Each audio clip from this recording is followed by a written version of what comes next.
want to go ahead and share your screen and walk through kind of what you worked on already? What we should drive them to is actually the search page.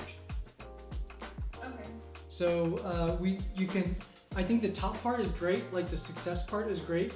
But then I think it's like when you get into a position where I feel like you can hire people, like it's a lot different, and it's a lot different than just like doing your own thing or being like the person who's like executing on the work day in and day out. What are your strong suits? What are your weak links? And how do you hire against the weak links?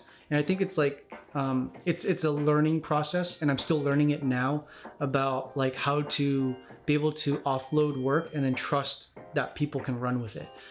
There's basically two things that has to happen before it gets to a designer or gets to dev. And that's really like, you have to wireframe something. So it's almost like the skeleton of what a page is supposed to look like, or a feature or function is supposed to look like. So, and we started off with something like this, which is just kind of like basic logic of how the platform would work. Everything from kind of just like once you log in, create an account, then how do you navigate through the website. And so it starts off as something like this. And then we get more granular. So each of these things has to be, we have to do like another level of like in-depth. I also realized too though, like between what I was best at and then like getting into the designer was like, there was a broken process there. I knew I needed to find somebody that can essentially just like take what's in my mind and then almost like take whatever tool I'm using, whether it's Google Drawings or drawing something on a piece of paper, like can take that and then my explanation and then clean it up in a way where it is actually in Figma, which is like a tool that allows you to like wireframe. So when I first started, Chris and I were having like a lot of one-on-one meetings. So I like, it's like you kind of like create something and then you get to see it. Seeing like your whole product and your vision like come to life. I really enjoy that. I've always liked design and just like an ambiance of a place. Like I can only choose something if it looks nice. Kathy is she's our kind of like junior UI UX designer intern. And with Kathy specifically, she is very much focused on just translating that chicken scratch into something that Monis, the head of UI UX, can handle. Prepping wireframes for Monis, so I did some of that stuff in Figma. So then I would get like an idea from Chris, we would have a meeting, and then I would like go over my work and then pass it on to Monis, and then he would just like finalize it.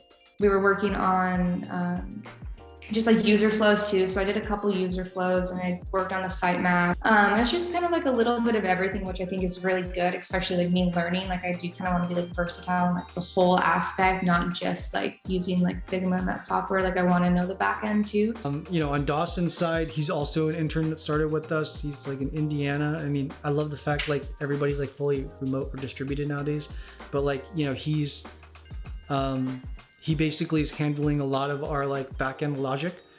Originally at the start, I think the first couple of meetings was Chris trying to like explain what the product was. And of course, something that's not like built or fleshed out, it can be very difficult to like understand his vision and like how we can help him build that. Taking something where like I'm walking him through like, this is the process from A to Z, what I want a user to do. Now go and figure out all the instances of how the user cannot get there. And that's what he's doing, which is obviously really important because like for the developers, they need to know all those scenarios so that they can code all those scenarios in case that person doesn't get from A to Z. They get only from A to B or A to C, A to D, like all those different possible iterations. I particularly did a lot of the user flows. So it's kind of like a visualization of like how a user would go to the website, like all the different actions like they can take on a web page or on an action. And so once we know like what that user journey looks like, and we have like, we need to create like the screens as part of that user journey, we go from this dashboard. And so this is what it was looking like when I take a pass at it. And then this is what it looks like when the designer takes a pass at it. And so, pretty crazy. We went from this like 3-4 months ago to then this now. we're on our way to building it live. It's pretty cool. Yeah, it's just like, again, an idea in your head, and it's like now seeing it come to fruition. I mean, it's so much like making a movie. It's like so similar. It's like you have this idea, you have a script, it's a bunch of words on a piece of paper. It's kind of like this stage, and then it's like, how do you take that and then make it real? And it's like just going through like a production process.